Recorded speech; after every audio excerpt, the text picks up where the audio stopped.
कुछ पाने के लिए कुछ खोना नहीं पड़ता, क्योंकि हम लोग ऐसे जगह पे हैं जहाँ हमारे पास खोने के लिए नहीं है, तो कुछ पाने के लिए कुछ करना पड़ता है। तो आप लोग करें, जो प्राप्त है वो पर्याप्त है ये नहीं सोचें, आप हमेशा कुछ बेटर अपॉर्चुनिटी के साथ में जाएं और आप कोशिश करें कि आज से बेहतर कल करें, जिससे आपका बेहतरीन परसों हो। इस पर आज हम आपको बिहार के एक ऐसे सपूत से मिलाने जा रहे हैं जो पश्चिमी चंपारण के रहने वाले हैं, बगहा के रहने वाले हैं और देश की राजधानी में अपना बसेरा बनाए हुए हैं और कुछ कर रहे हैं।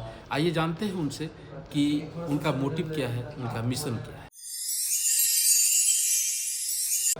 अंकित जी, आपका स्वागत है हमारे यूट्यूब चैनल पे। सबसे पहले थोड़ा सा संक्षिप्त विवरण अपने बारे में बताएं, परिचय दें अपना। नमस्कार, आपके जितने दर्शक हैं सभी को मेरा प्रणाम, नमस्कार। और बहुत खुशी होती है कि आप लोग बिहार से ऐसे स्टोरीज़ को कवर करते हैं। तो मेरा नाम अंकित कुमार है, लेकिन सोशल मीडिया पे मैं अंकित देव अर्पण के नाम से मुझे सब लोग जानते पहचानते हैं। तो मैं पश्चिमी चंपारण बिहार से हूँ, बगहा गांव है, और अभी मैं एक freelance market place writers community के साथ आगे बढ़ रहा हूँ। मैं उसका संस्थापक हूँ और सह संस्थापिका शान्या दास और अपने 400 फ्रीलांसर्स के साथ हम लोग कंटेंट और डिजिटल मार्केटिंग पे काम कर रहे हैं। और हम लोग अनअकैडमी के इम्बाइब, अनअकैडमी, बाइजूस सबके साथ कंटेंट, और इसके अलावा एकेडमिक कंटेंट के अलावा हम लोग नॉन एकेडमिक कंटेंट और डिजिटल सपोर्ट पे हम लोग काम कर रहे हैं। कहाँ पे काम करते हैं आप? सारा कुछ कहाँ पे सेटअप है? जो हमारा दिल्ली का ऑफिस है वो रजौरी गार्डन में है, और नोएडा में हमारा आइथम बिल्डिंग में ऑफिस है। और इसके बाद हमारे जो काम है वो फ्रीलांस मोड में चलते हैं, लाइक कि हमारे पास में वर्चुअल रूप से लोग कनेक्टेड हैं और हम लोग वर्चुअल सपोर्ट में ही काम कर रहे हैं। तो भारत के विभिन्न हिस्सों से लोग हमारे साथ में एज फ्रीलांसर अटैच हैं। तो पश्चिमी चंपारण से लेकर के देश की राजधानी तक का सफर कितना संघर्ष रहा और कैसे आपने इसकी शुरुआत की राइटर्स को?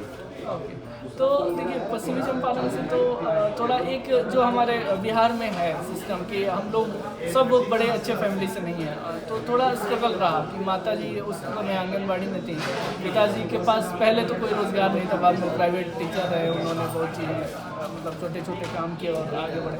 तो वो एक होता है ना कि एक फिनेंशियल कंडीशन बहुत ज़्यादा स्टेबल नहीं था, और वहाँ से हमने शुरू किया था। लेकिन हाँ, 6th क्लास से 12th क्लास तक मुझे नवोदय विद्यालय का मैं सही अपने आप को सौभाग्यशाली मान रहा हूँ कि 6th to 12th में मैं नवोदय विद्यालय में रहा, और उसके बाद लॉ परस्यू किया मैंने IMS नोएडा से, और मेरा ये 5th ईयर है। तो वहाँ पे जा करके मुझे लगा कि मुझे फ्रीलांस में कुछ काम करना है, कंटेंट में कुछ काम करना है। धीरे धीरे लिखना शुरू किया, और फिर उस धीरे धीरे लिखने के साथ में मैंने टीम वर्क शुरू किया, मतलब काम को बढ़ाया और टीम के साथ हम लोग आगे बढ़े, और 2 से 3 हुए, 3 से 5 हुए, 10 हुए, और 400 तक हम लोग अभी 400 तक पहुँचे हैं। और मेरी कोशिश है अभी इंटर्नशिप और वर्क मतलब हम लोग इंटर्नशिप के थ्रू और वर्कशॉप के थ्रू हम लोग कनेक्ट कर रहे हैं। अब यूनिवर्सिटीज़ पे अब हम पहुँचना शुरू किए हैं कि स्कूल्स और यूनिवर्सिटीज़ को हम लोग कनेक्ट करें और एक नंबर भी बढ़े और लोगों को एम्प्लॉयमेंट भी हम लोग दे पाए, एम्प्लॉयमेंट एंड स्किल।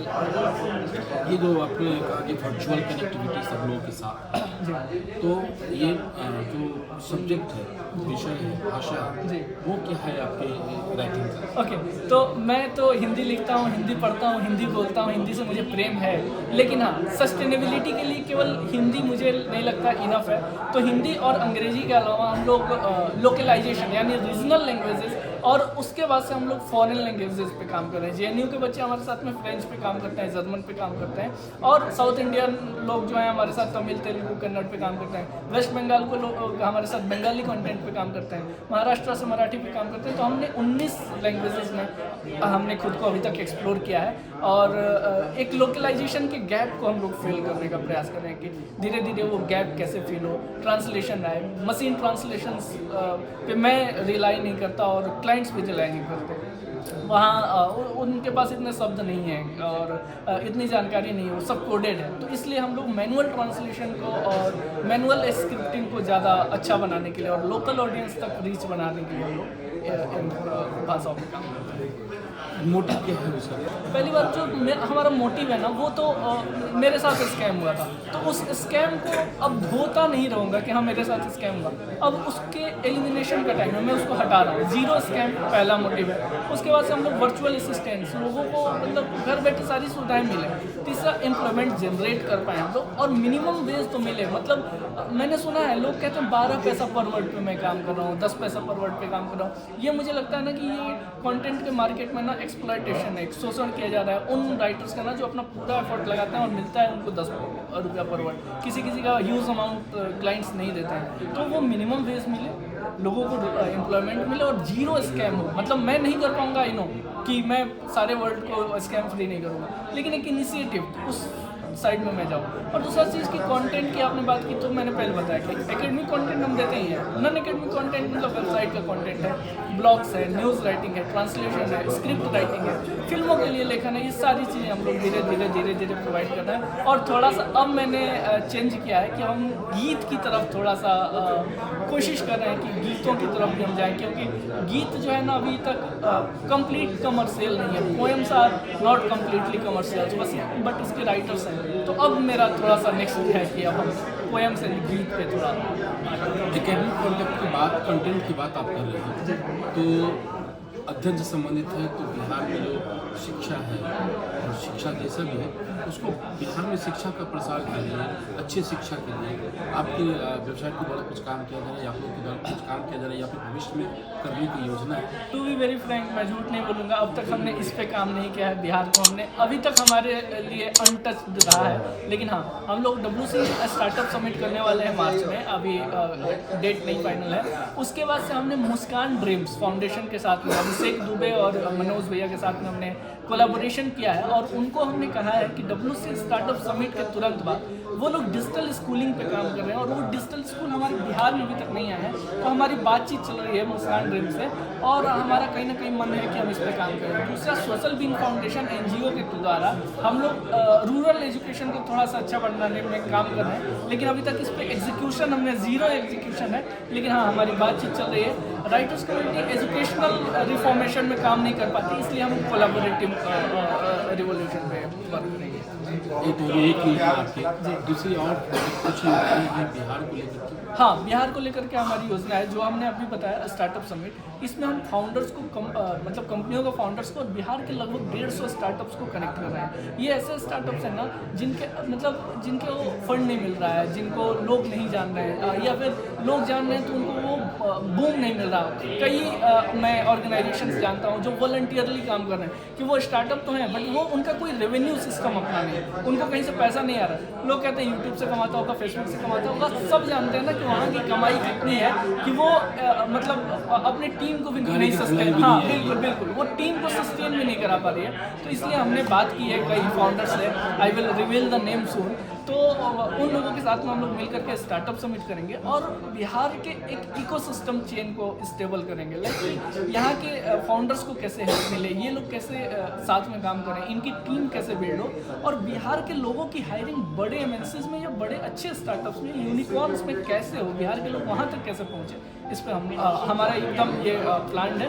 और हम लोग इसकी मतलब रजिस्ट्रेशंस तो हमने शुरू कर लिया है, डेट अनाउंस करेंगे और इस पर हमारा बिहार को लेकर के मतलब इस स्टार्टअप सेक्शन में हमारा। आपने स्टार्टअप कितने वर्ष पहले किया था? 7 फरवरी 2020 को हमने शुरू कर लिया था। 3 साल हमारे स्टार्टअप के हो गए। तो 3 साल हो गए, चौथे में आप प्रवेश कर चुके हैं। जी, क्या कहना चाहते हैं जो लोग स्टार्टअप करना चाहते हैं, उनको उनके हौसले को बिल्ड करने के लिए क्या करना चाहिए? देखिए इसमें क्या है ना कि मैं तो बहुत बड़ा कुछ पैसा नहीं दे पाऊंगा कि हाँ ऐसे करो, बट हाँ डेडिकेशन एंड कंसिस्टेंसी आपको मेंटेन करनी होगी। कई बार स्टार्टअप चलाओ, परेशान हो जाता है मन, यार मतलब काम नहीं हो पाता कई बार कि यार ख़राब से जा रहा है, हम पीछे जा रहे हैं, काम आगे नहीं बढ़ेगा। तो वहाँ पे आपको अपनी कंसिस्टेंसी मेंटेन करनी है। और दूसरा डेडिकेशन, और तीसरा बिहार के स्टार्टअप्स की सबसे बड़ी गलती है ना, ये अपने मार्केटिंग, अपने वैल्यू और अपने उसको कहते हैं ना ब्रांडिंग एंड प्रमोशन पे काम नहीं करते।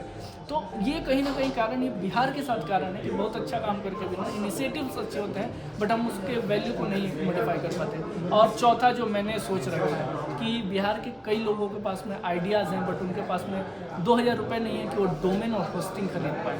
इनके सपोर्ट के लिए, मतलब डोमेन और होस्टिंग का मैं मतलब ये कह रहा हूँ कि उनको वो शुरू करने के लिए उनके अंदर हिम्मत नहीं है, क्योंकि उनके पास में अपनी कमाई नहीं है, घर से सपोर्ट नहीं है।